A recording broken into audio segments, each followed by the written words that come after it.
Well, welcome to Conscious Caring Resources, which is another platform to help you care for others and yourself, provided by Alzheimer's Speaks. Here, like on all Alzheimer's Speaks platform, our radio, our blog, our webinars, our resource directory, and even keynotes and training and consulting, we believe in giving voice and enriching all lives around the world when it comes to our dementia care culture. And today we are so excited to have with us Claire Webster, who is a certified Alzheimer's care consultant, as well as a lecturer, spokesperson, mentor, and advocate in the field of Alzheimer's disease.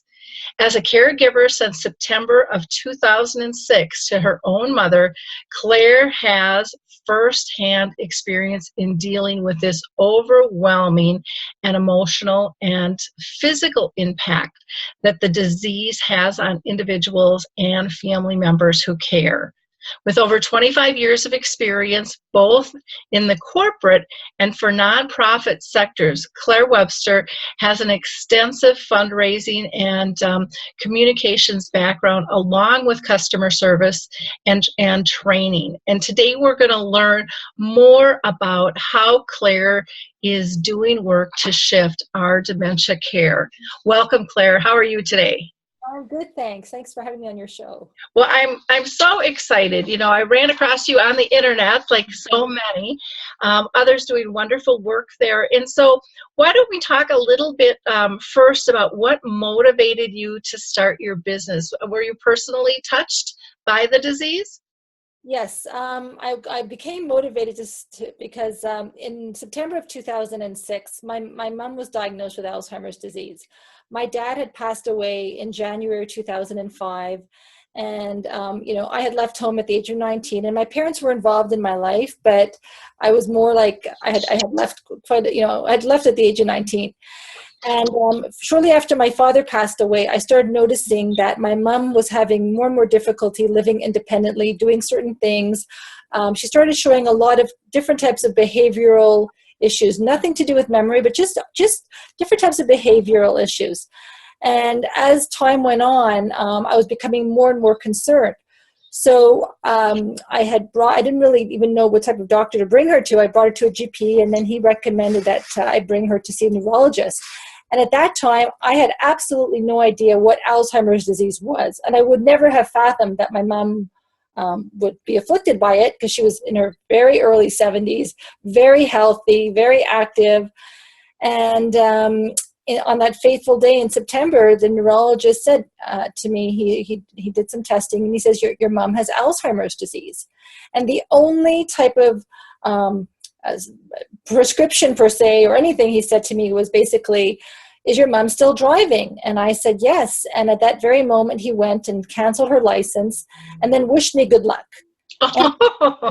Absolutely no type of education about what the disease was, what I need to expect, support caregiver, nothing.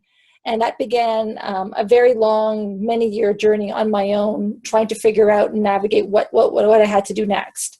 So, today I'm meeting more and more people who are in the same boat as I am. When they get a diagnosis, there is absolutely no type of support, education on what this disease was. Uh-oh. That's a pretty eye-opener to go in just to figure something out, and then to have a driver's license of all things taken away, which is such a major part of all our beings, of our independence and stuff. How did your mom react to that? Oh, it was an absolutely horrible moment, because first of all, she had kept denying for that past year, first of all, that anything was wrong with her. So she didn't want to come to the doctor, period. Okay. And at that time, which still exists today, there was a big stigma around Alzheimer's. Like she didn't even want to know how anybody say that word to her. So the word fury is putting it mildly. I mean, she was furious. She went into immediate denial.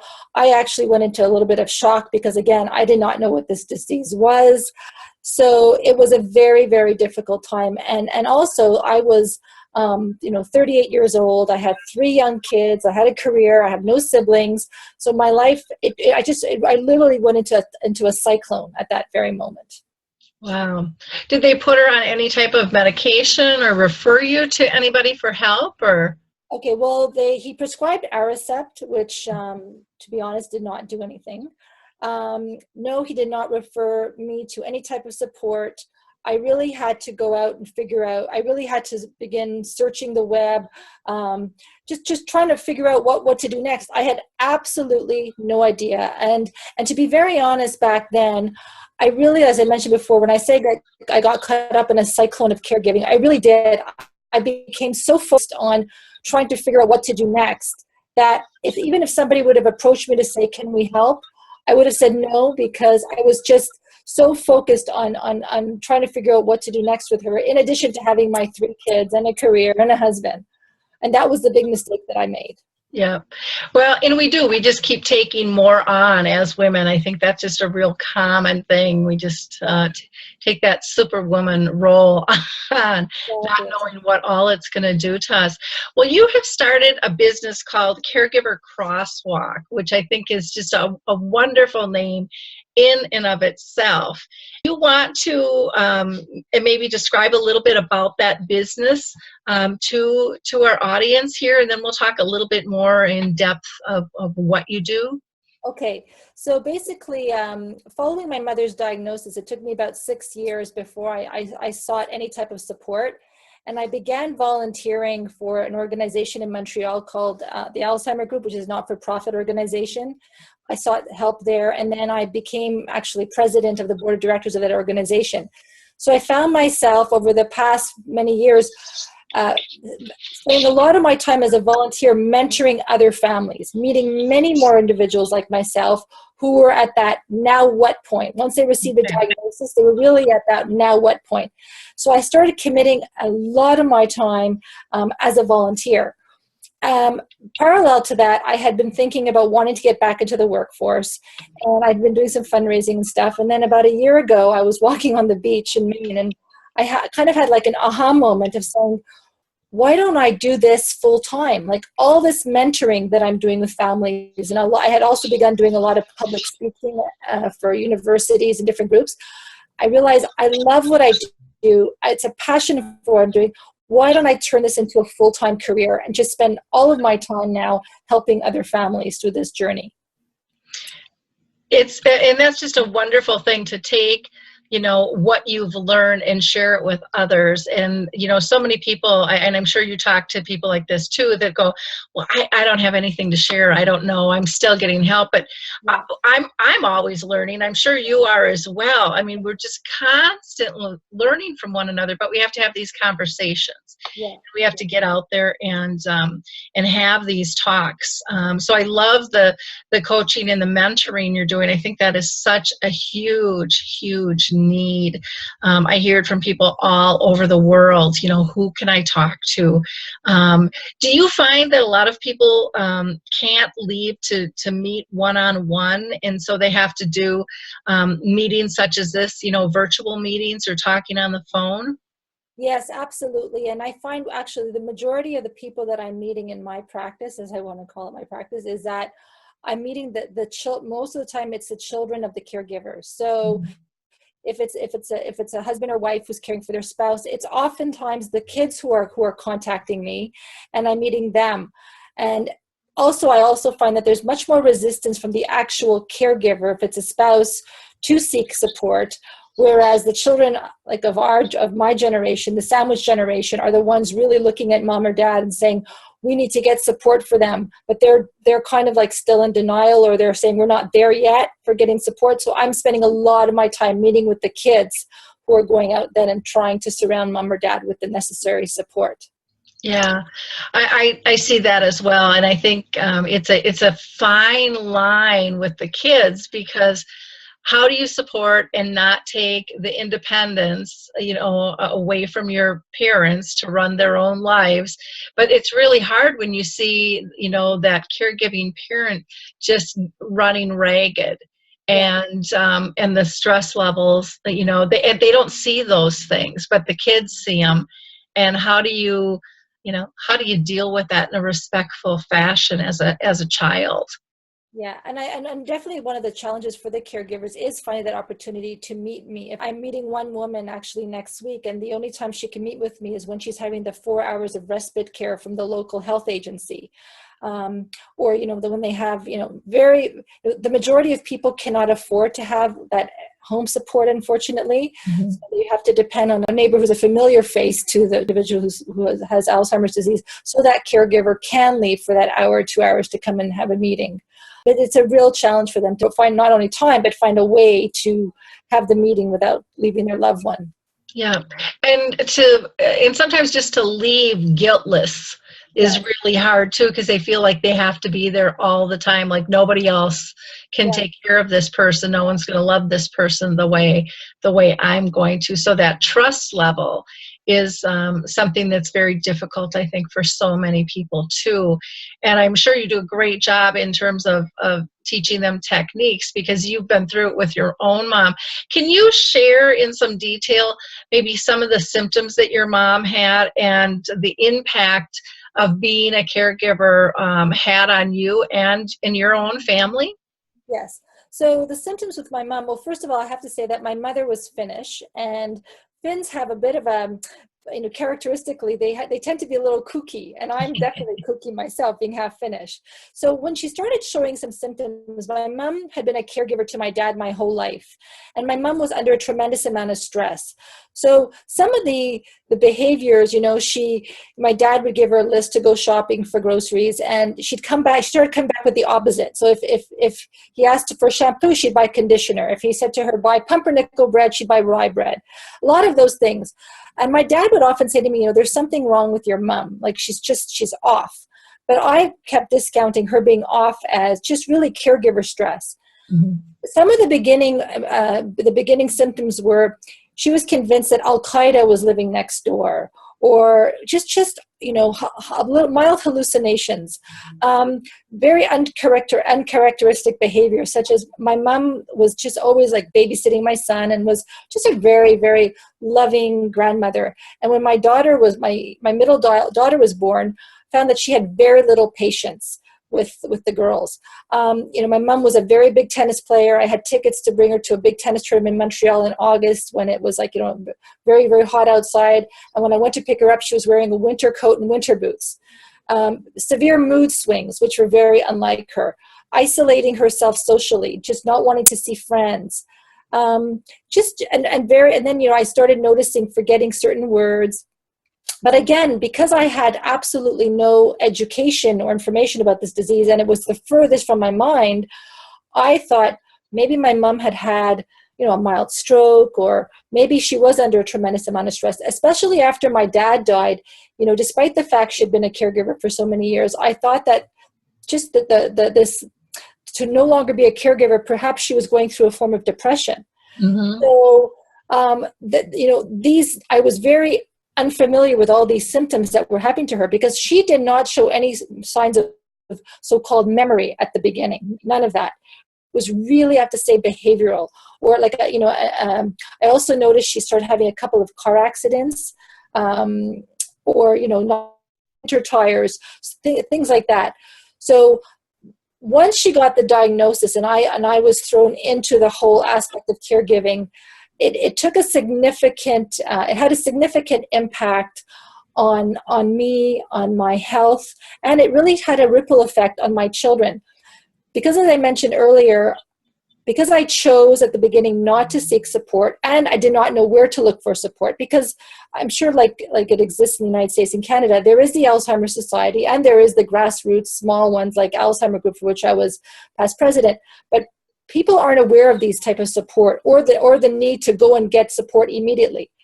And because I went 6 years without the necessary support, and I was trying to have that role as, I call it the superwoman syndrome, as you had before.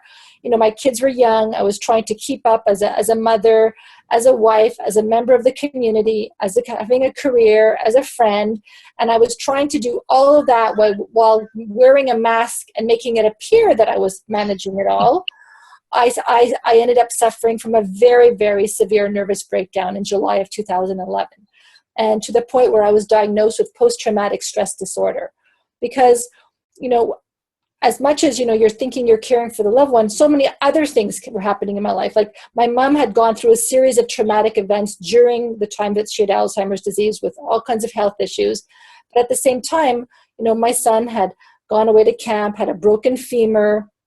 My mom had was hospitalized and had all kinds of things happen into her, like a hip replacement, broken femur herself, and she suffered a heart attack. I had my 2 young children that were depending on me to be that great mother at the school, and the number of birthday parties that I forgot to bring my children to. The number of events that I had to go and be all dressed up for where I didn't want to show up to. So it really took a severe toll on my own health, and it took quite a while for me to recover from that breakdown. Yeah, I think people don't understand the impact that it has. And I think, I know for myself, as a caregiver, you're in denial because you think, well, I've always done it. I'll just work through it. I'll get through it. And you keep kind of saying that to yourself. And then all of a sudden one day you're like, I'm not doing this so good anymore, and things just really change. And I think you're so wise to try to encourage people to connect to that support early on. Yes. And, and I'm so grateful for the dementia-friendly movement that's going on all around the world, because people are starting to reach out and engage sooner, and they're not feeling as embarrassed. And when they're meeting, they're feeling more empowered. That, hey, I shouldn't be embarrassed. This is a medical condition, and just putting that in that mindset, I think, is a huge, huge difference for people. Well, that's where I think it needs to begin at the doctor's office. As soon as that individual is diagnosed with any form of dementia, I really believe that it's whether it's the doctor himself or his assistant. As soon as that person leaves the office, it's really that assistant to say, here's some information on dementia, and here's some information to you as the caregiver, so that you understand what is expected from you, and what is to come. And that's not being done across the board. And if people understood the amount of effort that it takes to be a caregiver to someone who suffers from dementia, I think they would then understand that they need to get support immediately. I mean, as you're well aware, there is no other disease that takes up so much time of a caregiver. It's a 24/7. It has the highest rate of caregiver burnout among any other disease. And why is the medical community not, really just surrounding that caregiver with the support and tools that they need to take better care of their loved one and better care of themselves? Yeah, and I think part of it is that they know that there really isn't a lot they can do. There isn't a cure. There isn't this magic pill. And so, I mean, here in the U.S., and I know in other parts of the world too, some doctors aren't even telling people that they have the disease because they're so uncomfortable. And that is so wrong. Yes. People need support, and they need help, and they need to be connected. And, I hear over and over, as I'm sure you do too, where people go into the doctor, they get the diagnosis, and, if they get a prescription, they're lucky, and they always get another appointment set up, because that's good business, but they're not getting connected to support. Yeah. And, we have this belief that our doctors know the best, and they're going to give us all this information, but we have a long, long ways to go with that. And that's why people like you doing this mentoring work is so critical, and helping coach people on how to reach out, how to get that kind of support on a one-on-one, and, help match them up with services. And a lot of times, even though people can't leave their homes, there's lots of things they can do via the internet if they've got the computer, to access and stuff. And I know there's many people, and I'll categorize a little bit here, but some that are older that don't like using the computers, but a lot of family members are getting like the iPads and things like that, and setting up simple systems, even for video conferencing, to be able to still stay connected to family and friends, if they don't want to do the email stuff, because with communications like this, people can still read the nonverbals, versus I remember handing my mom the phone and she'd hold it the wrong way, and she didn't really know how to use it anymore. And she I had a really difficult time paying attention to a conversation. But I firmly believe that if we would have had this kind of technology earlier, she would have ate it up, because she's a really social person. But we didn't know how to do that back then. No, absolutely. And that's the thing. A lot of, and I wish more and more people knew how to use this technology, because otherwise they remain very isolated in their Mm-hmm. homes and very isolated in their caregiving world without knowing how to get support. So Yeah. this Yeah, I just had a gentleman reach out to me today, and I'll get this app to you. It's launching on Friday, and he's looking for people to test this. So this might be something for you, and I can't remember the name offhand, but it's going to be an app where people can find other caregivers that are like 5 to 10 miles from them, so that they can chat.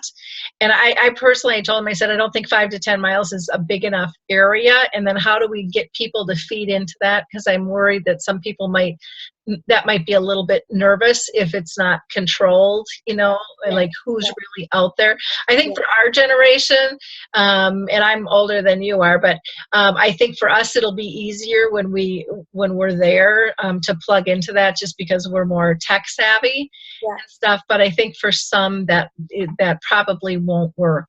And the memory cafes and the physical support groups and the one-on-one coaching and mentoring are just so helpful and get to the crux. Now, do you work with, when you do coaching and mentoring, will you work with the whole family, or is it just one-on-one? Because I know sometimes it's more than just one person in the family that wants in on what's going on. I would say to date, I would say half of it has been one-on-one.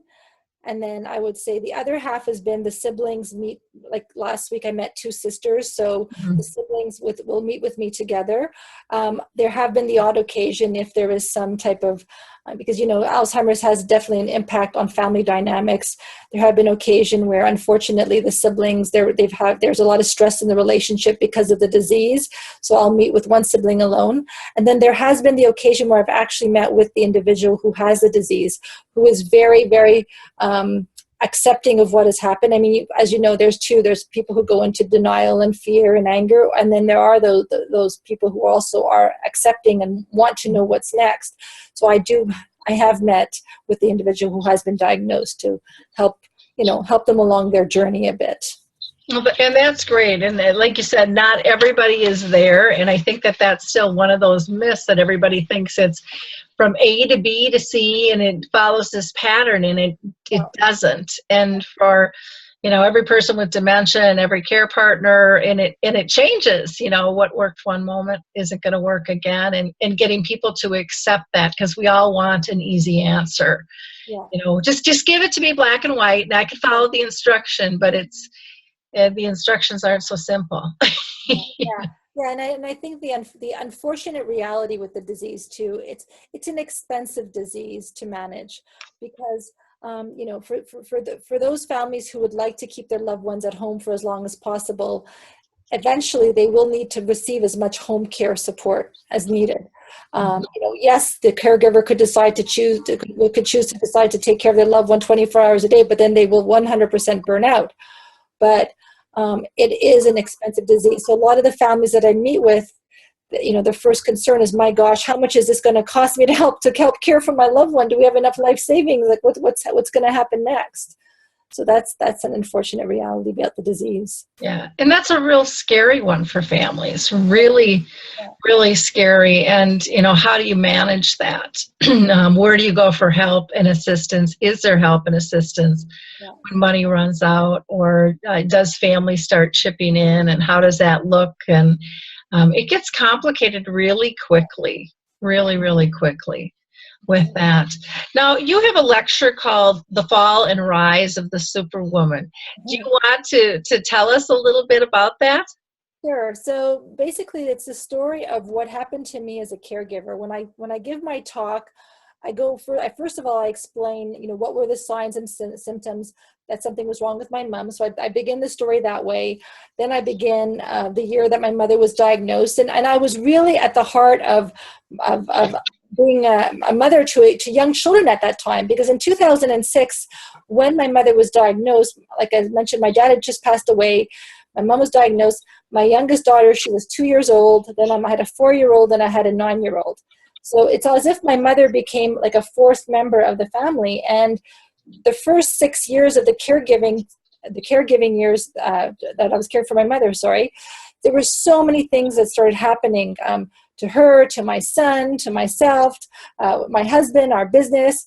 And really, it was just so many years of a cyclone. And I really explained that, here's the person who has this disease, and here's the caregiver. But there's a whole life going on outside that caregiver and the person who's affected.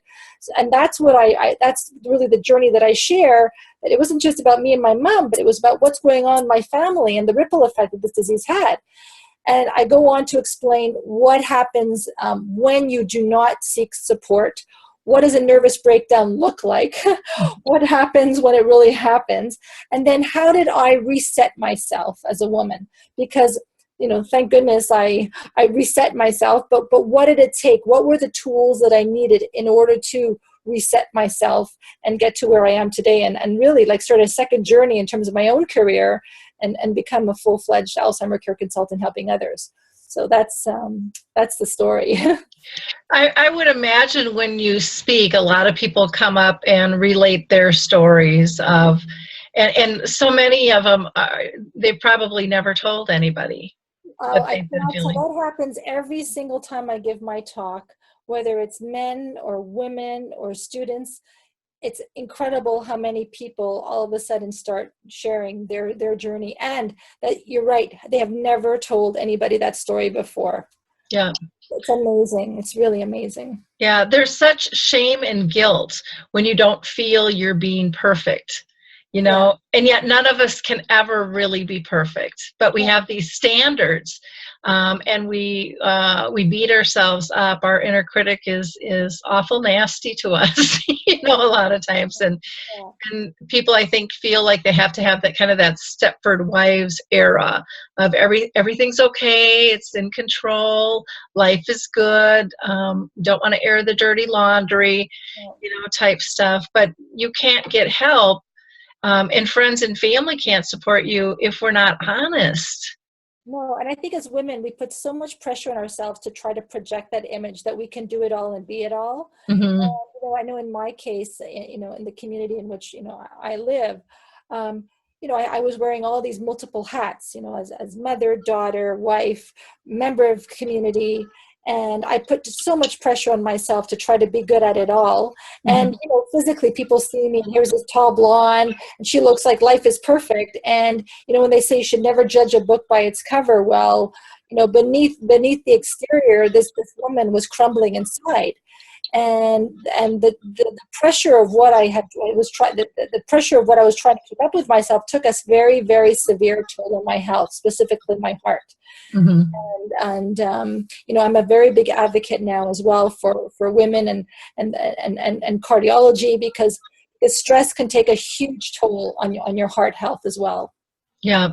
I know for me, there were times, and everyone always looked at me as the woman in control. And but there were times when everyone would leave my house, and I had a family. I was married. I took in extra people. I was caring for my mom with dementia, my dad with brain cancer. I mean, the list goes on and on. You're working full time. You're still volunteering, because we don't give anything up. And I would just go in my basement and I would scream at the top of my lungs, and I would just fold up like a baby, and I would just scream, going, I can't do this anymore. But I never let anybody see that. No. And I was the same way. I mean, and that's where, it had a ripple effect on my kids, because when I got home, I did let loose. Like I did show my anger, my sadness, my tears, the one too many glasses of wine. And, my youngest daughter, only 3 years ago, now she's 11, but only 3 years ago, she came to me and said, Mommy, I remember when the ambulance came to get you. Mommy, Mommy this and Mommy that. And, I still enjoy my wine, but within moderation now. But anytime she sees me pour that one glass too many, she's panicking because she's like, Mommy, why are you having that extra glass? Yeah, it's spooky, and we think we're hiding stuff from them, but they're picking up it all. And I think that's one of the biggest disservices that we do to ourselves is we try to hide it, and then we convince ourselves we are hiding it. But everybody's reading our nonverbals and seeing behavior changes and stuff, and tempers might shorten, and patience goes out the door, and all those different things.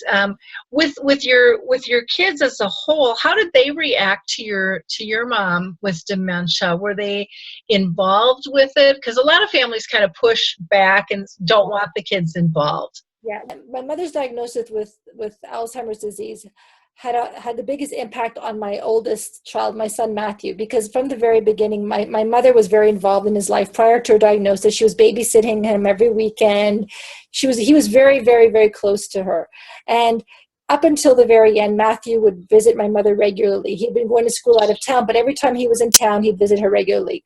It was much more difficult for my two younger daughters because they didn't have the same relationship. They were 2 and 4 years old when she was diagnosed. Mm-hmm. Their early recollection of my mother, because the disease was just taking grip of her, was of her, unfortunately yelling at them, or, Mumu, we called her Mumu, so Mumu behaving differently, and, they could tell that something was off. And, when she was in a private residence at the beginning, we would visit her once a week on Sundays and have lunch with her. But as she had to go into a long-term care facility in the last couple of years of the disease, the girls would see her less and less because it became disturbing to them to see the physical deterioration of my mother, as well as to see the physical deterioration of all the other residents that were on that floor, whether it be the smells, or the fact that, they were no longer the people were no longer able to speak, or they were no longer able to feed themselves. So that became more and more disturbing for the girls. I have to say that my mother passed away very recently, just about 4 weeks ago, and all 3 of my kids really wanted to come and say their last goodbyes. And I was very impressed with that, because when a person is dying, it's very difficult to see that. And my kids, amazingly, wanted to, despite the fact that the way she looked and no longer being able to communicate, they were there with her until almost the very end. So that was very, very moving for me. Wow. That was them who had absolutely insisted that they wanted to come and say their last goodbyes to their grandmother. Oh, that's nice. And we know she knows that they were there. Even when they can't communicate, we communicate on so many more levels than just talking. Yeah. And so that's beautiful. I know a lot of families try to, kind of hide it from the kids, and we can't, because the family dynamics changes, and they know it, but now they just don't know why it's changed. Yeah. And I think it's really important for us to have those conversations, because otherwise they're wondering, did I do something wrong? Why am I not getting the attention I used to get, because mom or dad is going here, going there, and things are changing and stuff. So I think it's really important, to be inclusive and allow the kids to participate like you did, and to be able to have closure. Yeah, and I recognize too, when the times that they said to me, especially the younger ones, when they said, "I'm really not comfortable going," mm-hmm. I didn't question it. I offered them. When I would visit, I would say, "Would you like to come and see your grandmother?" So I always offer them. But on the same lines of what you're talking about, what I'm seeing with a lot of my clients is the question of whether or not we should tell our friends that, our husband or wife has Alzheimer's disease. That's a question that I get all the time, is people saying, how do we involve our friends? Because I get, again, half the group of people saying, we're going to let our friends know, because that way they don't wonder what's going on with so-and-so.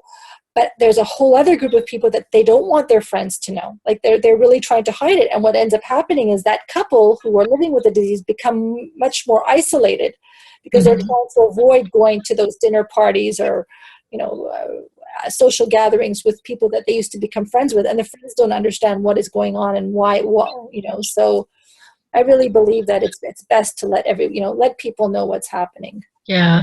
Well, and I think part of it is, especially for older generations, it's a dignity thing. They think that they're allowing their loved one to live a more dignified life. But when people pull out of their life, that's not dignified. You know, and I know with my own mom and dad, I would get so mad at their friends sometimes because they would be saying, oh, we'll do this and we'll do that. And then my folks would come home with all these grandiose things they were going to do. And I'm like, there's no way they could do those things. And then I had to be the bad guy. And then I would get mad at their friends, but I never told their friends. You know, so it really wasn't fair of me to be mad at them because I didn't even realize that was happening until I think it was a trip that they wanted to do. And it's just like, there's no way they could manage an airport. There's no way they would be able to do this. That, you know, they don't know I'm going over and I'm propping them up and getting them groomed and ready and making sure that they have the right money with. And I mean, nobody knew because socially they could still engage and have those conversations, but it was the process. And so we have to really be honest about those things because, you know, most friends, if they're really good, true friends, they want to help. They want to be supportive. And I think there wouldn't be as many people pulling away if they knew how they could help and what was really going on. And I'm sure there'll be some, you know, but I don't think near as many. And I think there's a big fear that if people know, they're going to leave us. Yeah, I agree. Yeah. So that's, now do you do anything with support groups in terms of trying to get people together to be able to support one another as care partners? Okay, so what I do right now is, with regards to support groups, because I'm past president of an organization, a not-for-profit that's their specialty is support groups. Mm-hmm. But one of the referring agencies that I refer my clients to is would be like Alzheimer Group or an Alzheimer's Society in our area, because I really believe that support groups are important. So I encourage whether it's the kids or the spouse to go to support groups.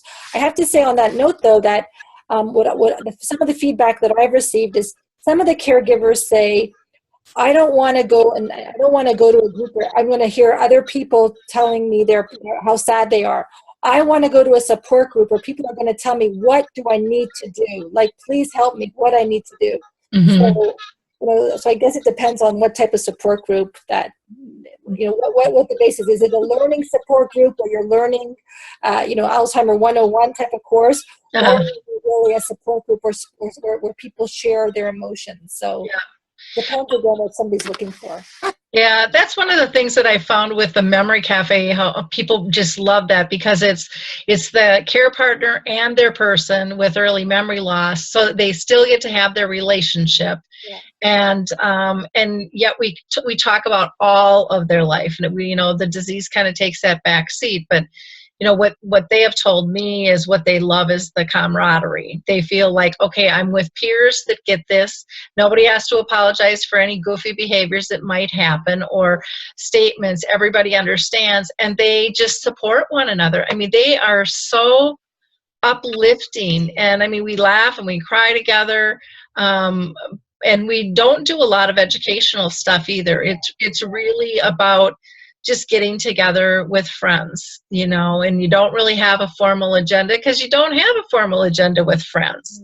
No. And people are so appreciative, of that. But, the other support groups, again, are great too, because there's so many different varied needs out there that people have. But we don't have enough support groups. I mean, there's not that many organizations that offer that. Mm-hmm. One of my goals is to work with our local hospital. I'm just beginning talks with them now. I would love to, one day help establish a support center in the hospital itself, just like they have for cancer or other diseases, whereby, when the couple leaves a geriatrician or leaves a memory clinic, that within the hospital setting itself, there would be a support group for dementia caregivers. Yeah.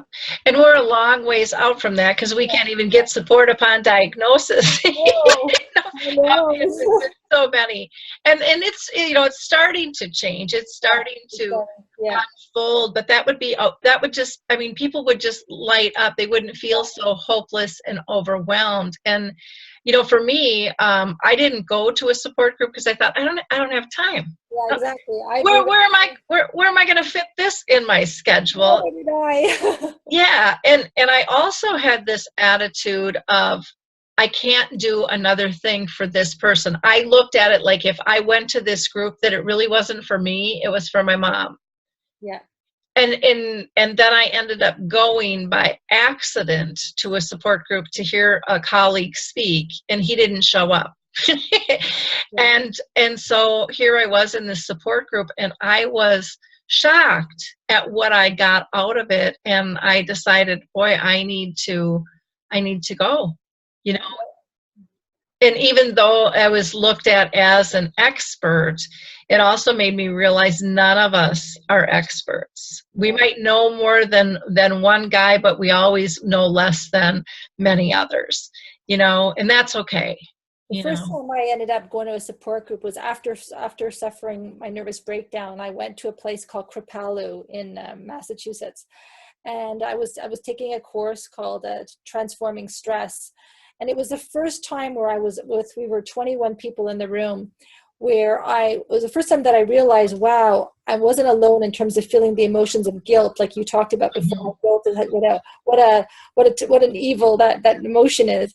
But it was the first time that I sat and heard other people who were having similar situations that I was.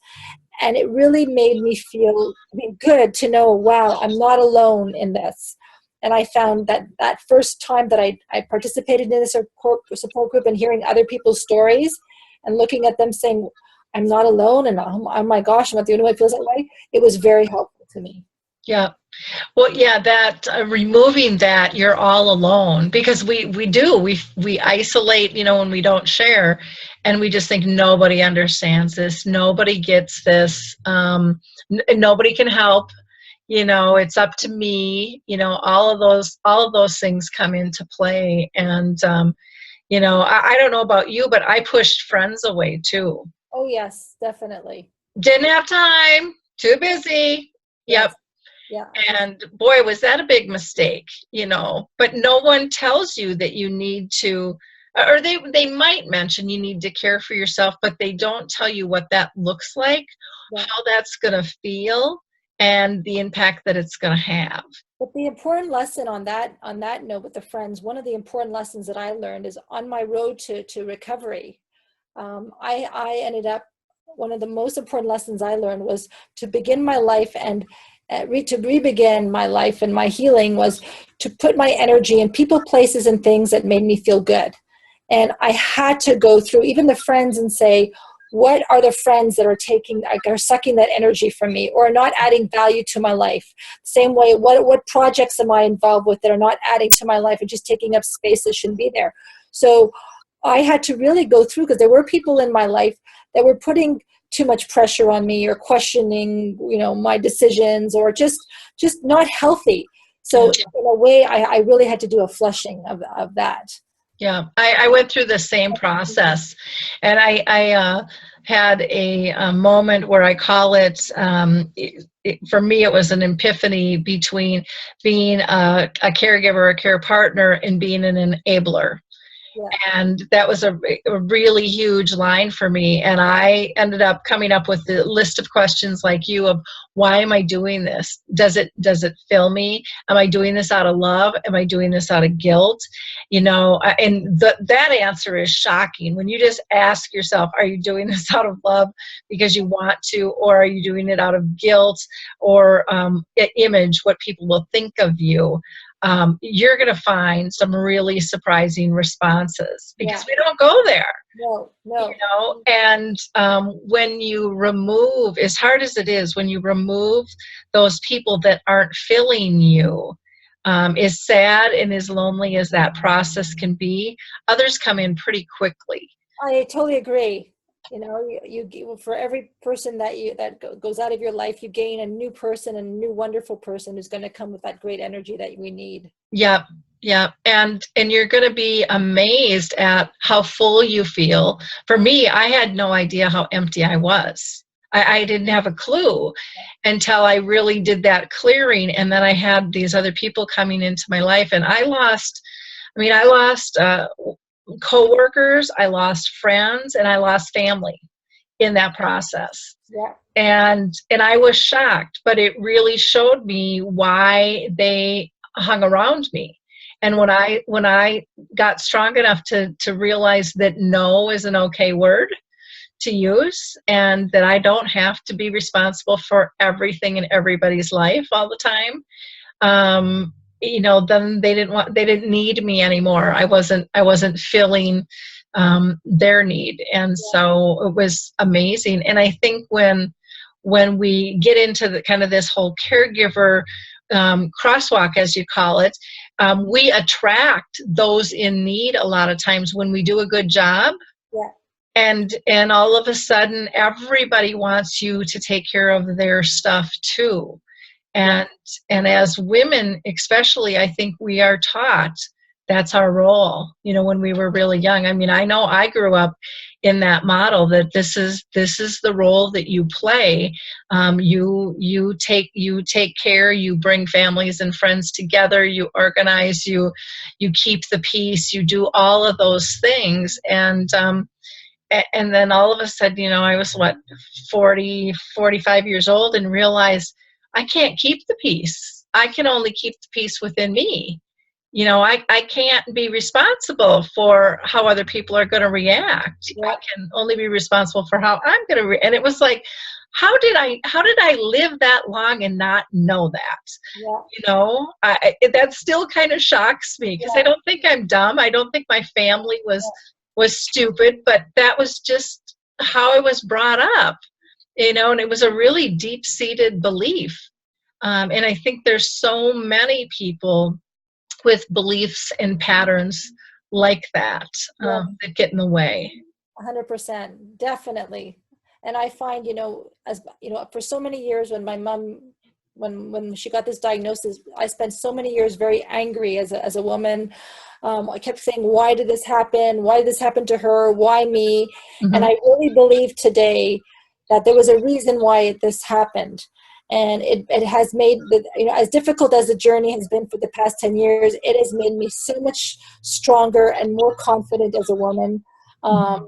And really, there was a reason why this happened. But I don't think that I've ever been stronger as a woman than I am today as a result of what happened. Yeah, I would agree with that. I think when people come out that other side, and it can be a really dark hole that you got to crawl through sometimes. But when you face it head on, and you don't apologize that you went through it, it just happened. It's not because you're a bad person. It's not because you're weak. It's not any of those things. It's just another emotional state that we go through. And I think where we get into trouble is when we try to ignore those emotional states that are normal. Yeah, and I think one of the reasons why, like whether it's in my business or my talk or personally, I think one of my positive factors why I connect well with people now is because I allow people to see my vulnerability. I know, like Brene Brown talks a lot about, vulnerability, and it really is true, because I'm trying very hard to be as an authentic person as I can. And being that authentic person means I show people my vulnerability. So when I meet other caregivers for the first time, I'm giving them kind of like a safe haven to share who they are and share their feelings, because I've been through it before. And I admit to it, I didn't do it perfectly, and I have my faults, and I'm still a work in progress as a human being. I will always be a work in progress, but really allowing myself to be vulnerable and authentic has made a very big difference in what I'm doing now. Yeah, I totally agree with that. As a professional speaker, people go, you can't cry. And I'm like, there are going to be moments where I choke up, where I cry. But I'm also going to laugh with my crowd. I'm not going to keep them down here. But and I never know how I'm going to react sometimes, and it never fails. There's somebody in the crowd, at least one person, that comes up and says, Thank you Yeah, so much, because I didn't know anyone else felt like that. yeah, And you know, when you're able to be authentic, and not be embarrassed by it, it empowers. I think it empowers us as women, but it empowers everyone you talk to, yeah, and they see that passion, and like you said, it really creates that safe place for people to be who they need to be, yeah. and be able to move through it. And that's a huge gift you're giving people, a huge gift you're giving people. And I know you're learning, and you know, when you give, you get so much more back. I mean, all of that stuff is happening too. You know, it's really powerful. It really is. Yeah, it really is. And I just, a lot of people ask me you know, how do you find now working with other families that are going through this journey? I mean, isn't it difficult for you? Hmm. And I'm like, it is so not difficult for me. It just gives me the greatest joy in life to know that I can help others, and by helping others, I can prevent one more person from having a nervous breakdown, or leaving that family saying, here are the tools that you need to take care of your loved one. Yeah. It just gives me such joy knowing I can help as many people as possible. Yeah, yeah, I so get that. And it's and you're empowering them to help the next guy too. Yes, you pay it forward. That's what I believe in life. You Yeah. really pay it forward. Yeah, and to me, that's really the power behind what it is you're doing, is because you're helping more than just one, because you're igniting that flame in others, that they too can help others. And it's okay to have this conversation, and to be who they are, and to feel what they feel, and to move forward, and to learn that, again, there's not a silver bullet.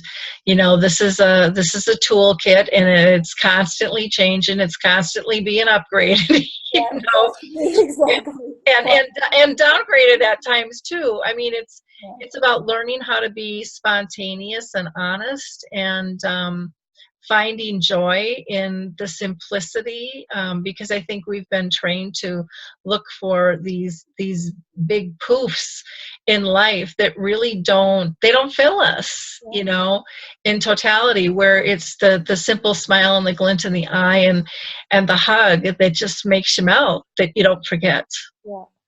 you know. So helping people connect. Now, people can reach out to you through your website at Care Crosswalk, and it's www.carecrosswalk.com. That's correct. Okay. And or they can email you at info@carecrosswalk.com as That's well. correct. Did you want to give out a phone number at all for people to contact you? Sure. The area code is 514-826-9968. Well, wonderful. This has just been such a precious conversation, and I am so glad that we were able to share this time together today, and be able to help others be able to find your services, because there are people all over the world that need someone like you to support them and help them find their way on this journey. So again, I cannot thank you enough, Claire, for the work you're doing. It's And brilliant. thank you for the opportunity to be here and to talk to you and meet you. It's been a really great pleasure, Lori. Well, good. And I want to thank our audience for watching Conscious Caring Resources, here with our guest again, Claire Webster. And we hope that you found this information to be helpful, and that you will choose to share it with other people, because, again, knowledge is power. And there are people in our circles, if it's your Twitter tribe, your Facebook friends, your LinkedIn colleagues, your Pinterest peeps, you know, it doesn't make any difference. There are people out there that need this information. They're looking for a safe place to go, and Claire provides that to people. So please make sure that you share this, and share our other Conscious Caring Resource videos as well. If you ever need to reach me, feel free to just shoot me an email at Lori, Lori, at alzheimersspeaks.com, or you can just go to our website. We have lots of additional resources. And again, don't forget to reach out to Claire as well. She's just doing amazing work, located in Canada, but she could talk with you and step you through things all around the world. So thank you so much. Thank you.